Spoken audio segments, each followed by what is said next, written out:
Good afternoon. So the topic is leadership at the speed of change, the CXO agenda for the future ready universities. Right. So um, good afternoon. Thanks for joining. I think there is uh, a good.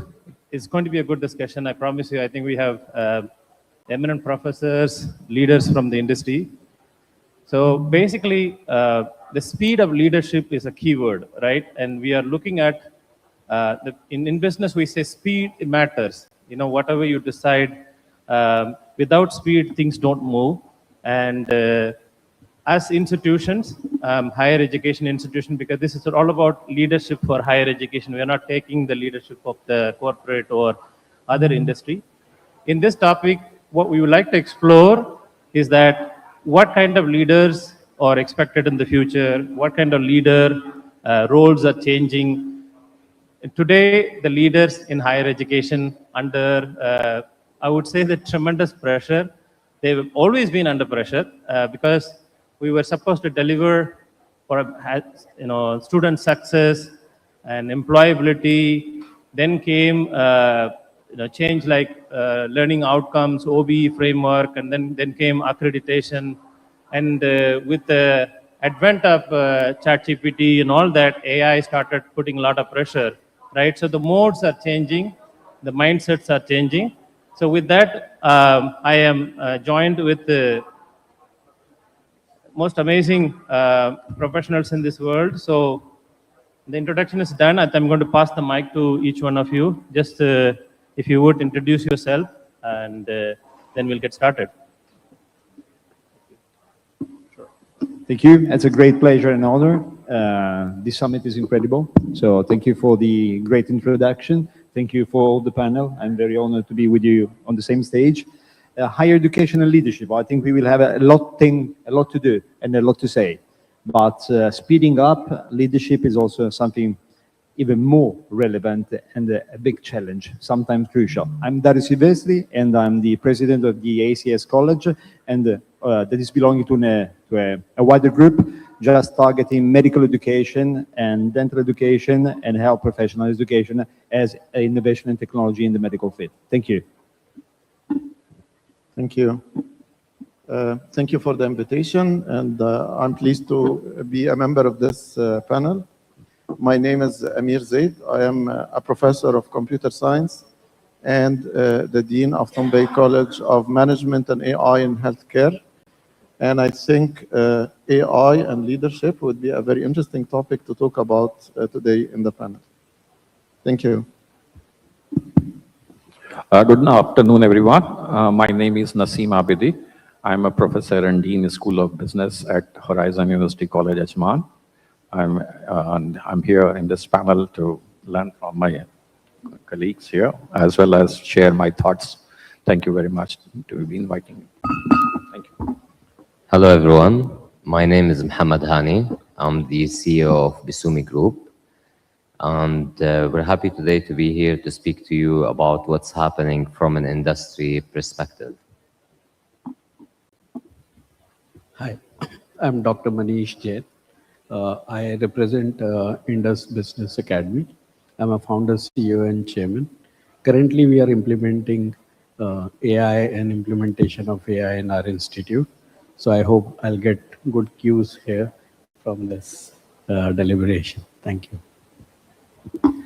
I know most of you, almost all of you hearing the word AI since yesterday. I hope you're not tired of it. And you can hate AI, but you cannot live without AI, right? So let's focus on the leadership. As you all aware that leadership in higher education is changing, and so did with other industries. Like, you know, you used to see new leadership title like Chief Artificial Intelligence Officer or a Chief Data Officer. These were titles were never, commonly used. But I think in the past few years, you could see not just the industry, but also the higher education. Universities are hiring. They are hiring people to manage data that directly reporting to presidents. Universities in New York, universities hiring let's say, roles for just managing academics using AI and things like this. A lot of articles are coming, a lot of job descriptions are changing. And when we are hiring, when we say, we would say if you're hiring a dean of academics, we would say that, professional qualification. But now, experience in AI and awareness in generative AI, these things are becoming a normal skill set in the job descriptions that we read, right? So with that, I'm going to ask all of you one question that you could briefly answer. That AI is, everybody talking about it's the next big invention right after we have seen in electricity, because everything is changing along with AI. It's not something like a simple innovation, but it is a massive innovation. It's a breakthrough innovation. So from healthcare to any industry, pharmaceutical, everywhere this is being applied. Is this putting pressure on higher education leader? Because yesterday we also talked about the visions of each countries are very ambitious. And we also talk about this is not a talent issue of leaders. It's not a funding issue of the leaders. It's even not a strategy or ambition issue.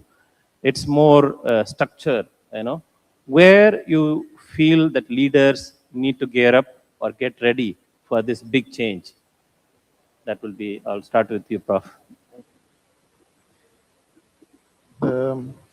Coming from an AI background, people think I'm biased 100% to deploying AI tomorrow.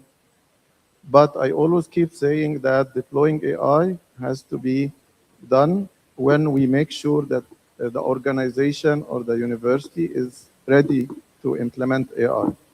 So AI without governance, AI without proper training for faculty members, AI without proper policies, AI without taking into consideration ethical considerations for assessments and developing study material will not be useful. So the starting point for a leader in any academic organization is to run an AI readiness review, and then we start by governance and we start incrementally applying AI in different use cases. This is my recipe as a technology person and as a dean of an AI college. Thank you. Yeah, I have completed 3 decades in higher education. And now I see the change, the pace of change which is happening now is much faster than the pace which was earlier. Maybe I'm talking about 5 years back. So now within 5 years, I think you can say the post-COVID, things have gone a drastic change. And that change is AI we are talking about. But I will come back to my own discipline where I look at academic administrations and all. There, the fundamental change which has come up, and that we have to understand so that we can do necessary changes accordingly, is that no more teaching. No more teaching in higher education. Teaching is dead now. Nobody should talk about teaching. Now it is about learning. It's about skills. It's about competencies. It's no more teaching. So the one which we used to say about principles, philosophy, and concepts, memorization, and delivering and talking about this concept, that concept, no more, because it's available. It's available on the tips. So tell me how these can be used to solve the problems. So there we need the skills. We don't need the preaching and telling you about this and that and history and long back. So there's no more teaching. We have to understand in higher education, we have to look into impact, developing skills and competencies to make sure that our graduates at the end, when they get the degree, they are employable and they are successful and they are for lifelong learning concepts, because the learning is for long, not for memory. Memory, I may forget certain concepts, but once I have learned certain skills, it will be for a long time. So that's why the focus goes on learning. There, the AI helps in. The AI comes into helping in your learning skills. One of them will be the AI skills, means technological skills. But then There are other skills which is required, which is a functional skills, like professors talking about medical universities. So maybe the medical people have to go for medical skills. Maybe I am from a business school, I'll talk about business skills. So those skills we have to identify, and we have to develop skills among our students rather than teaching. No more teaching. So our leadership job is now focused on learning. In that one, AI will be helping. We can take the help of AI, yes, because all those information which you want to collect will be available. Okay, let's go beyond this one. How you'll be solving the problem based on the inputs which you have collected from AI. Go beyond this, rather than you have to just stick on that one. So the core ambition remains the same. I think universities are trying to graduate students for employability, or creating entrepreneurs, or creating a better society. So with that thought, I'd like to ask Mr. Hani, where do you think the leaders in higher education in particular not ready for this big change? Okay, thank you for the question. I can speak to you from an industry perspective and from the fresh graduates that we are hiring from universities. We see a very big gap between getting these students from higher education being ready to the industry. We see a very few percentage of these students who have practiced the technology while they are in the university. And from what we have seen, this is a very, very low percentage. But these students come with a much bigger potential into the industry. So someone with 4.0 GPA, but he haven't really put his hands dirty with the robotics or with the systems that he's working on, lacks a lot of experience compared to someone who have got into the university with the hobby in their mind, with the want to learn and actually do practical things with what they are doing to be ready for the industry. And I can speak to you about what we are focusing on and what we want for the future. We have a lot of experts in AI, and there will be a lot more. However, we have a blind eye on the deployment of this AI. So this AI will need to have sensors, will move around us, will be able to think, and all of that. So the next leap is the physical AI. And to get students ready for that, they need to practice, and they need to practice on latest technology. And these practices, I think there needs to be a very big collaboration between the education system and the industry, where you're able to teach students or let them experience the newest technology in the market. So there are a few companies that are getting new technology to the market every few months. And you cannot waste time into creating a curriculum, doing that for another 6 months. And then by the time you have the curriculum ready and the instructors ready to teach it, a new technology is coming out. So there needs to be a very big collaboration where on weekly basis, on monthly basis, industry is being invited to the schools and to the universities to actually give the students a hands-on practical work rather than just telling them theoretically what happens in the real world. By experiencing the technology, I think it makes a very big difference to move fast. So my questions to, thank you for that, and Dr. Jain, and there's a recent publication from the World Economy Forum that talks about some of the skills won't be there after a few years, right? And surprisingly, software programming is one of the skill. We would thought AI is built by programmers and they will be there for a long time, but the study is actually warning that programs will be done by AI agents, right? And then they also talk about skills like marketing will slowly go away. And so the new things are changing. Like if you look at industry, we used to have just VP of sales or a director of sales. Now we have chief revenue officer, chief business officer, and chief marketing officers are going away. So when we are teaching, when we're building curriculums in as an academic, what are the things leaders are getting prepared? Because some of the skills are rapidly getting outdated. And do you feel that there is a forum or there is a group we are talking about that? And are we teaching things that are not going to be there in the future? Or the leaders are getting ready to build the new curriculums that will meet the demand of the future? What do you see in your experience? Let me start with the phrase, humans create problem, and then we start looking for the solution. So AI has disrupted the whole thing. Nevertheless, uh, I don't think core of the business is going to go away. So what we have to do is that we have to start uh, training our students more on critical thinking. Maybe as a suggestion, like what we have done uh, in our MBA program, every term we have strategy as a course now with the cases. So that is something which is going to help them start thinking more critically, problem solving skills. Like he said, aligning courses and having a lot of industry based projects, uh, because teaching will anyways not have room now. So the learning will happen by practicing.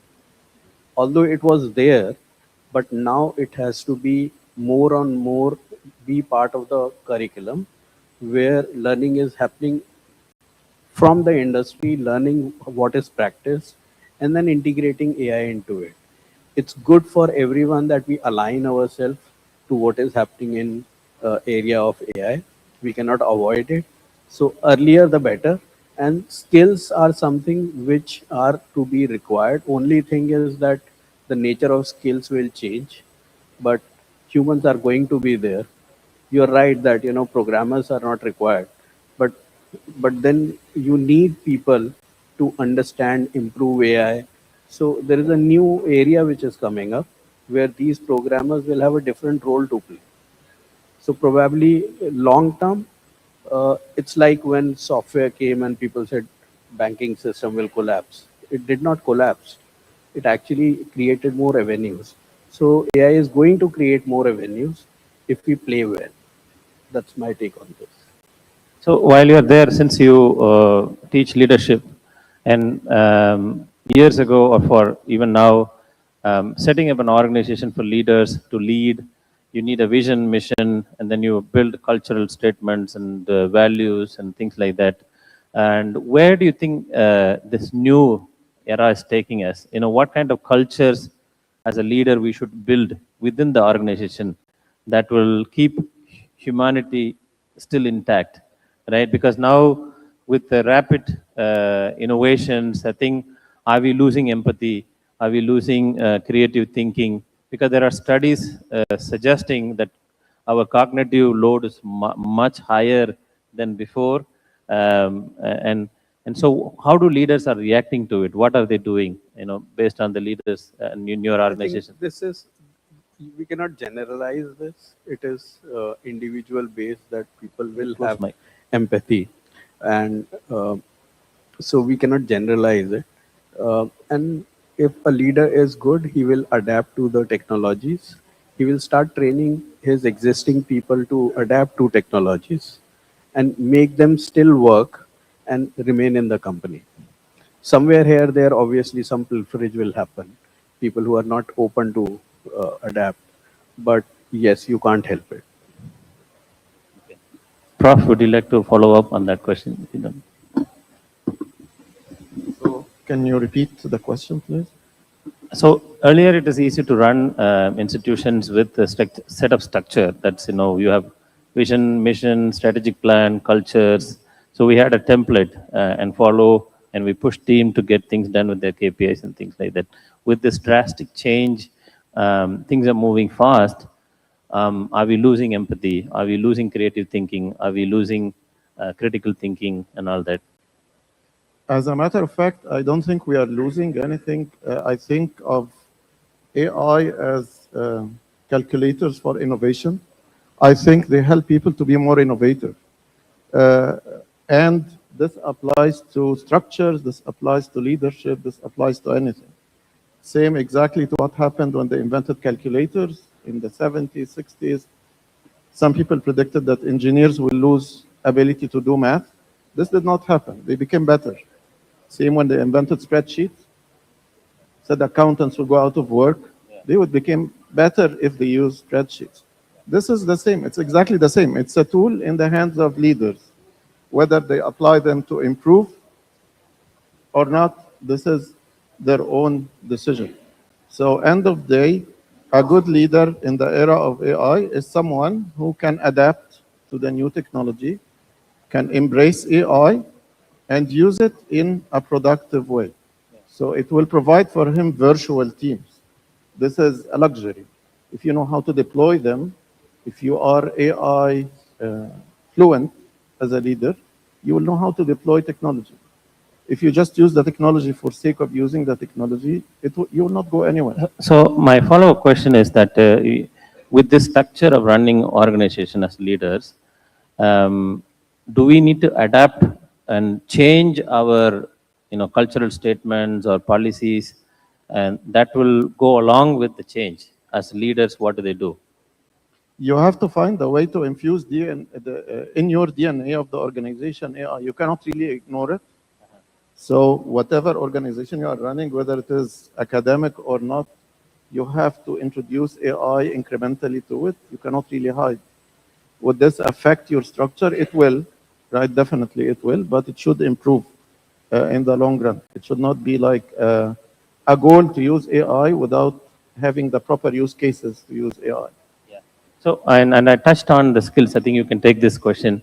When we hire a new leader, and we will look for leadership skills with so many years, and what kind of language they speak, what they taught, and what, whether they're from academics or they're from admission. So there are core skills. With education has been changing, and it will continue to change. And I'm not just talking about AI, but if the whole studying for the students are not anymore linear, right? Now you see people are traveling from one country to another country to study, or they take a break, or they suddenly switch from one institution to another institution, and they study part-time, they do continuing educations and things like that. So this is not an easy way of running an organization, right? So along with that AI, how, what kind of internal pressures that leaders are going through, and if you were to turn this mic off and you assume there's nobody's here, what will be your answer? So in academic systems, at a leadership level, because our aim is to make something which is a framework, policy, implementation, we have to ensure that this entire organization takes into a holistic way. So what we did is recently we developed AI framework for our institution. In that AI framework, we have a section which is addressing to the faculty members and what kind of a training and other needs which is required for them. And we started several rounds of training for them. And the idea was every faculty member has to be equipped with the training that they have to use AI tools while they are delivering their lectures and making them the learning things rather than more the teaching things. So that is one section. Then we add also a student section. So how the student should be trained. It should not be that they have to choose whatever they want. Students are leading the AI innovation now, apparently. So that's why we wanted them to be that we also have to be part of them, and we have to train them, use it. This is a technology which is available to you, use it. But you have to go beyond this one, where the artificial intelligence provides maybe certain things from here and there. Then you use this as a context that these informations are available to you. Then how you can solve my problem? That means customization, my issue or my organization issue or my problem, how you'll be solving this one in a context, and how you see these things for future. That means the trend, which way it will go. So what path I have to take up. So where the leaders are putting up their strategic plan and all. So this is another section which we did for the students. Then we did another one for the staff. And all this policy framework which we prepare, that is also having budget, training, as well as what are the AI tools will be required to implement in the entire process. So look at a holistic picture, because leaders are supposed to look at the complete holistic picture and see how we are going to be in future. So if we are not making ourselves ready for that one as an organization, it's not about individual. It's about the framework, policy, direction, and those vision, mission, etc. you were mentioning that we can keep into the strategic plan. In that strategic plan, we infuse these framework, and we try to do that everyone is included into that one, because all the stakeholders are taken care of. AI is one of the nice tools. Why we should not take the advantage of that one, be it with the student or with the faculty or with the staff or with the process, so that ease out everything, and let us think how to make the entire experience as a better experience. When the students are coming, they are focusing on developing their skills rather than wasting their time into minor issues here and there. So that was the focus. Use AI as a nice tool to make the entire thing what we are doing, which is impactful. So what is the focus is, we have to, as a leader, we have to make impact in the field of student graduates. They are employable. They are not underemployed or unemployed. So what we were doing for so long. So we have to make them that way. They can go and develop their own business. They can be successful. They can make impact in society. We can do some research which is useful for the society, for the business, for the community. So that kind of an impact has to be kept in mind, and then we have to work around it, rather than we have to work around work part. And so that narrow perspective has to be taken out. A larger picture of that one is to be kept in mind as a leader, to work around using the AI wherever it is possible. Thank you for that. Dr. Dario, would you like to continue answering that question? Sure. Thank you. Very interesting. I had the chance to listen, really paying much attention. So the deployment of artificial intelligence in an organization through bringing importance to the ethics, to the governance, to the policing, very important. Very important. I do understand that from your perspective, that is quite, an AI innovator and leader. It's easy to be misled that everything is easy, because it's not. So injecting the DNA with the careful and with the right progression is very important. This is very important, and I was assisting to the others from a more entrepreneurial and investor side. It was very interesting to assist and listen to your vision of the deployment, physical deployment on the industrial level. That is something different, because I need to split my personality between being a president, a leader in education, and being an investor in education and clinical services. And the reversing of the paradigm that you mentioned about teaching and learning, I think it's very impressive, because the equation is completely reverted. It's true. We're going through a pathway that is just highlighting the skills, just the essential competence and the lifelong learning. So it's not just stopping there. You're not just getting your degree and it's all finished. And then you find, for example, people in the industry that it's lacking practical skills. But in the other hand, I think that AI, if we want to, I think we are speaking about AI in a very theoretical way, because we are referring to artificial intelligence now that is something popular, because it became pop.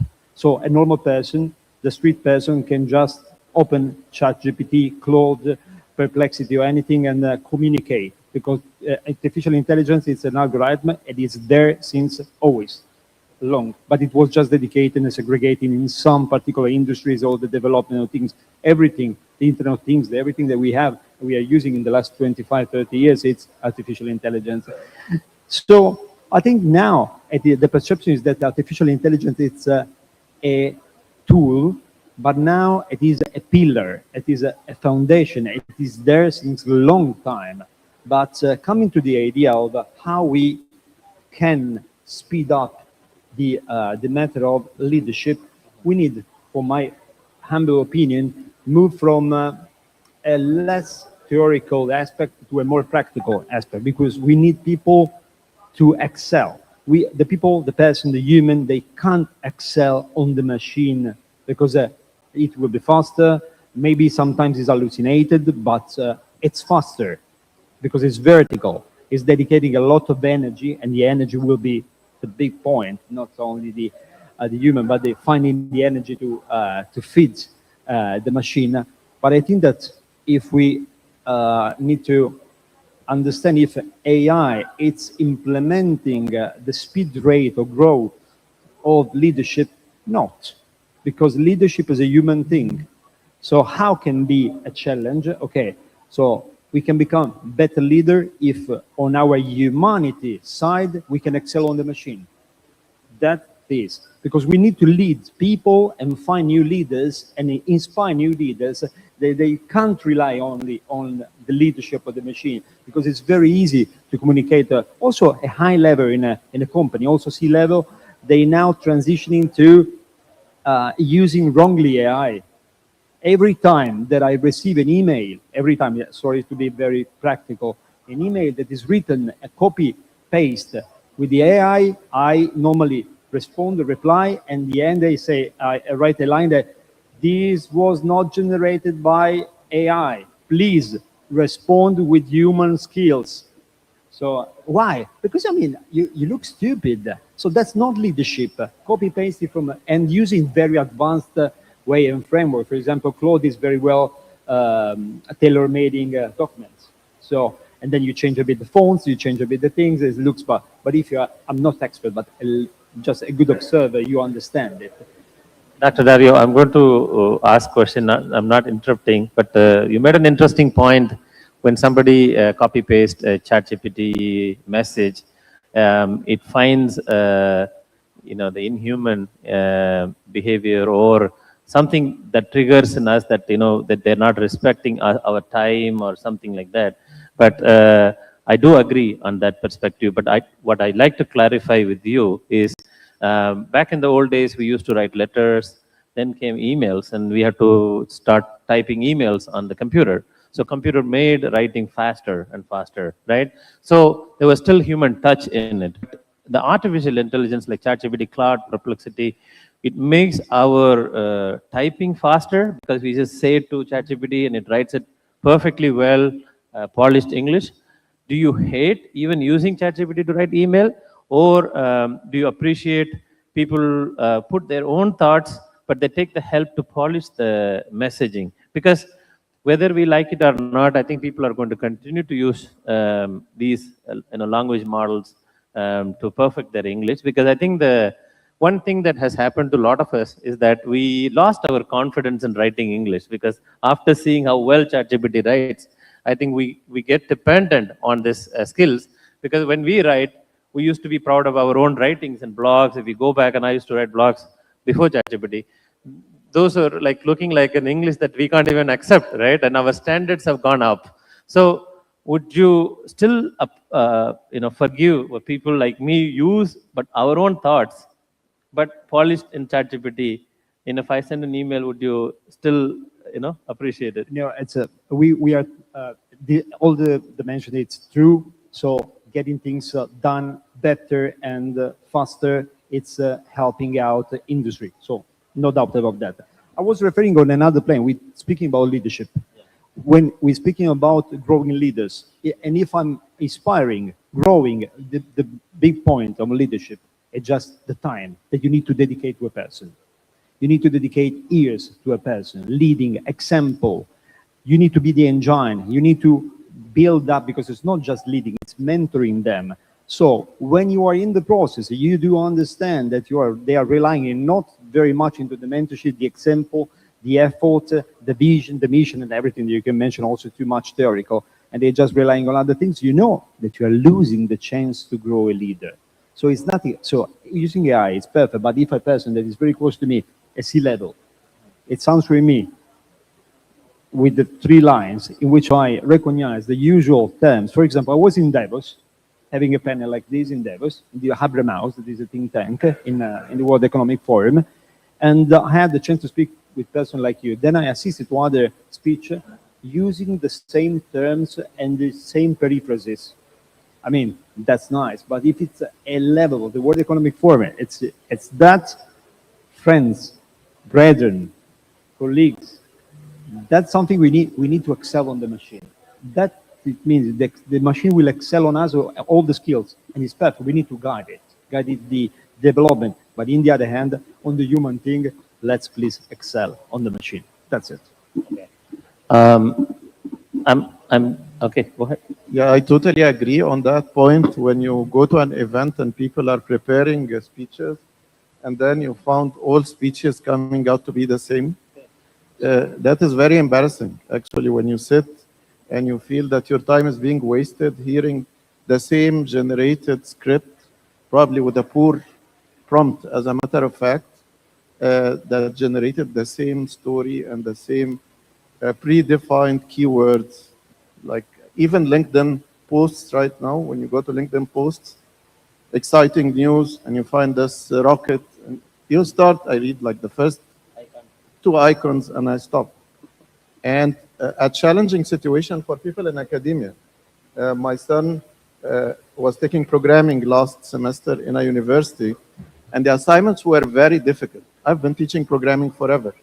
So here is a challenge in academia. People, faculty members in some cases over-assess, make the assignments over-difficult because they assume students are using AI. And then the assignments turn out to be not assessing the real learning outcomes of the course. This is beyond elementary programming. This is a real challenge in academia. People assume that students are using AI and they overuse difficulty in assessment. This is a real...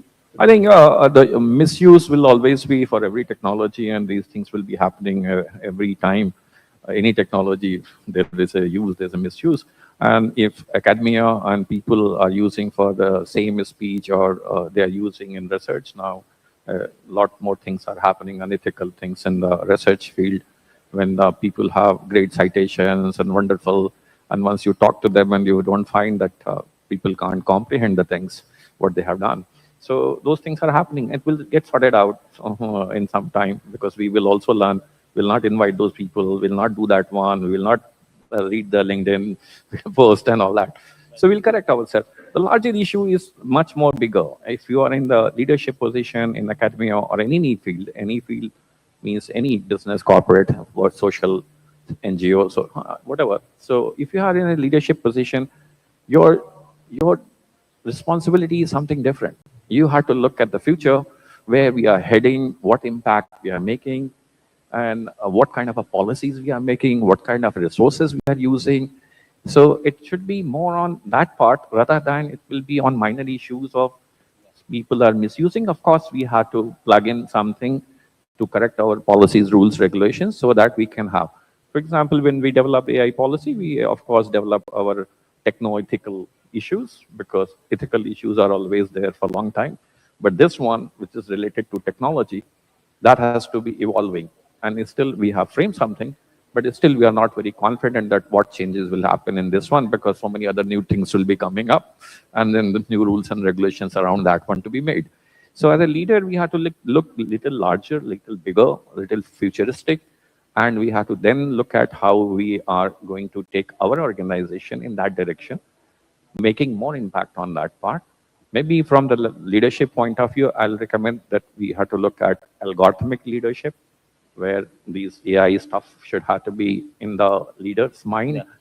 And another thing is, instead of artificial intelligence, I will look at real intelligence in my leader. So that real intelligence being using the artificial intelligence and getting me into the future, which is much brighter and better, much more impactful, whatever we do. Just to piggyback, and I think I want all of you to pitch in and answer this. I think we'll also be running out of time shortly. Just 1 minute for everyone to wrap it up. I know it's a very dangerous time, 1:30, everybody's feeling hungry. What kind of new skills leaders should adapt? I think one line from each one of you. That'll start with Dr. Dario, and then we'll go.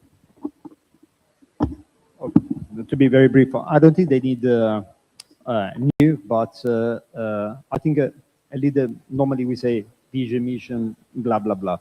I will say they need to be persistent. They need to have They need to be patient, very important, and they need to be unstoppable, because failing is a cycle. It's a part of, I mean, it's a point of a cycle, and it's a point where you learn a lot. So normally we lose leader because they fail once or twice and they give up. So giving it up is not a chance, and believing in impossible, because impossible does not exist. I think leaders should be resilient and able to adapt. This is the two key words in the current. We learned that during COVID, and we've been evolving since then. I think I mentioned a few things, but then leader should be futuristic. Another thing is I should be looking at the leader that they also develop next generation of leaders. So they are not just sticking to the leadership position. Nobody is going to be forever. So if they have the ability to develop another generation of leaders, so that should be a good one. Agility is another one. And real intelligence, I will not look at artificial intelligence. I look at as a tool, just like a calculator or software or something. So I had to go beyond that one. So my leader looks beyond that one, using that one. I'm not avoiding that one. That's why I mentioned about algorithmic leadership. I think one very important thing for leaders to watch out for is to do actual implementation, and actual implementation that comes out with value. Yes, it's nice to plan, it's nice to research, it's nice to understand, it's nice to teach, but eventually we need implementation. There should be implementation. We can talk about 100 software and AI, but what actually is being actually used and giving value as a software of AI, that's a big challenge. So I would say focusing on actual implementation is extremely important, and not to be lost only in the hype that is there today. So I don't want to say we lost in the region the AI race, but in terms of software, somehow we lost it. Now there is a new leap of the physical AI. 2026, 2027 will watch a huge difference in humanoid robots and in robotics that are powered by AI. So your AI is no longer just behind your screen, it's walking around you, it's sensing, it's understanding. So we need to ensure that there is a future-ready generation who's actually have a hands-on experience.